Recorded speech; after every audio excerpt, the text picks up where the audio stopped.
Welcome to தமிழ்டாக்கிஸ்.net. இன்றைக்கி நம்ம திரை விமர்சன நிகழ்ச்சியில் இயக்குனர் அருண் மோகன் இயக்கத்தில் வெளியே வந்திருக்கிற சரபம் படத்தை பற்றி பார்க்க போகிறோம். சரபம் இந்த படத்துடைய கதையை பற்றி பார்த்தோன்னா, ஹீரோ ஒரு ஆர்கிடெக்டு. அவன் ரொம்ப ஷார்ட் டைமில் பணத்தை சம்பாதிக்கணும்னு ஆசைப்பட்றான். மாட்டிக்காமல் தப்பு பண்ணால் அதனால் பணம் கிடைக்கும் அப்படின்னு சொன்னால் ஏன் அந்த தப்பு பண்ணக்கூடாது அப்படின்னு நினைக்கிற மென்டாலிட்டி உள்ளவன். அவன் ஒரு 8 மாதமாக கஷ்டப்பட்டு ஒரு தீம் பார்க்குக்கான ப்ராஜெக்டை ரெடி பண்ணி அந்த ப்ராஜெக்டை சப்மிட் பண்ணுறதுக்காக பெரிய கம்பெனியோடைய எம்டியான நரேனை பார்க்குறதுக்காக போகிறான்.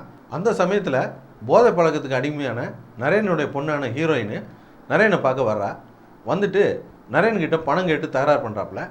நரேன் பணம் தர முடியாது போ அப்படின்னு திட்டி அனுப்பிடுறாரு. அந்த மூட் அவுட்லேயே அவர் மீட்டிங் ஹாலுக்கு போகிறாரு. அங்கே ஹீரோ ப்ராஜெக்டை சப்மிட் பண்ணுறாரு. ப்ராஜெக்டை பிடிக்கல அப்படின்னு சொல்லிட்டு ரிஜெக்ட் பண்ணிவிட்டு ஹீரோவையும் அசிங்கப்படுத்தி அனுப்பிடுறாரு நரேன்.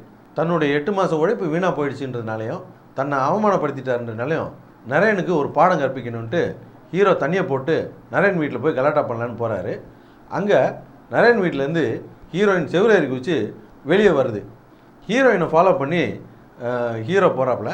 2 பேருமே மீட் பண்ணுறாங்க. மீட் பண்ண உடனே எங்கள் அப்பனால உனக்கும் பிரச்சனை எனக்கும் பிரச்சனை, உனக்கும் பணம் வேணும் எனக்கும் பணம் வேணும், இப்போ ஒரு திட்டம் போடுவோம்.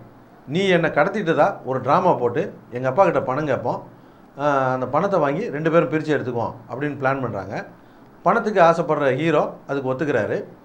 30 கோடி ரூபா கேட்டு டிமாண்ட் பண்ணி நரேன்கிட்ட பேசுகிறாங்க. நரேனும் 30 கோடி ரூபாய் கொடுத்து ஹீரோயினை மீட்டுக்கிட்டு போயிடுறாரு. அடுத்த நாள் காலையில் நியூஸில் பார்த்தா ஹீரோயின் கடற்கரையில் செத்து கிடக்கிறதா நியூஸ் வருது. இதை பார்த்து ஹீரோ அதிர்ந்து போகிறாரு. இப்போ அவர் வீட்டுக்கு காலிங் பெல் அடிக்குது. கதவை திறந்து பார்த்தா இதை விட அதிர்ச்சி அவர் காத்திருக்குது. ஹீரோயினும் அவங்க அப்பா நரேனும் வீட்டு வாசலில் நிற்கிறாங்க. ஹீரோ அதிர்ந்து போன மாதிரியே நாமளும் அதிர்ந்து போகிறோம். செத்துப்போன ஹீரோயின் எப்படி உயிரோடு வந்தா, என்னெல்லாம் நடந்துச்சு அப்படிங்கிறத இந்த படத்தோடைய மீதி கதை. சமீப காலமாக தமிழ் சினிமாவில் த்ரில்லர் படங்கள் அதிகமாக வந்துக்கிட்டு இருக்குது. அதுக்கு காரணம் சமீபத்தில் வந்த ஓரளவுக்கு அறிமுகமான அல்லது புதுமுக நடிகர்கள் நடித்த படங்கள் கூட ஓரளவுக்கு நல்லா போனதுனால இப்போது மறுபடியும் லோ பட்ஜெட்டில் ஒரு த்ரில்லர் படம் வந்திருக்கு. இந்த படத்தில் 2 வீடு, 2 ஆஃபீஸு, 3 ஆர்டிஸ்ட்டு, ஒரு 4 அவுட்டோர் லொக்கேஷன் அப்படின்னு சொல்லிட்டு ஒரு 30 நாளில் இந்த படத்தை எடுத்து வச்சுருக்காங்க. படத்தில் செகண்ட் ஹாஃபில் நல்ல டர்ன் ட்விஸ்ட் எல்லாம் வச்சுருக்காங்க.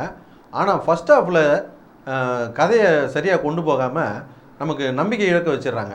என்னத்தான் இருக்க போகுது இந்த படத்தில் அப்படின்னு சொல்லிட்டு. அதுக்கப்புறம் செகண்ட் ஹாஃபில் இவங்க என்ன தான் நல்ல திருப்பங்களோட பண்ணியிருந்தா கூட நம்ம இழந்த நம்பிக்கையை மீண்டும் கொண்டு வந்து படத்தோட ஒன்றி போக முடியல. அதுக்கு காரணம் படத்தில் போர் அடிக்கிற சீன்னு ஒரு சீன் கூட கிடையாது, தேவையில்லாத சீன்னு எந்த சீனுமே கிடையாது.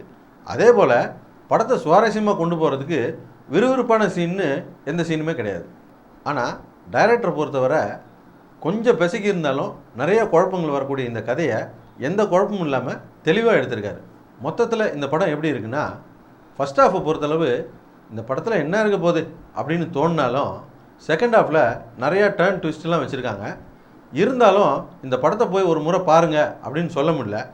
அப்படியே நீங்கள் போய் பார்க்க நேரிட்டால் கூட என்னடா இந்த படத்தில் வந்து மாட்டிக்கிட்டோமே அப்படின்னு நினைக்க தோணாது. எங்களுடைய நிகழ்ச்சிகள் உங்களுக்கு பிடித்திருந்தால் உடனுக்குடன் கண்டு மகிழ கீழே உள்ள சப்ஸ்கிரைப் பட்டனை அழுத்தவும். எங்களுடைய நிகழ்ச்சிகள் உங்களுக்கு மிகவும் பிடித்திருந்தால் உங்களுடைய நண்பர்களுக்கு ஷேர் செய்யவும். நன்றி, வணக்கம்.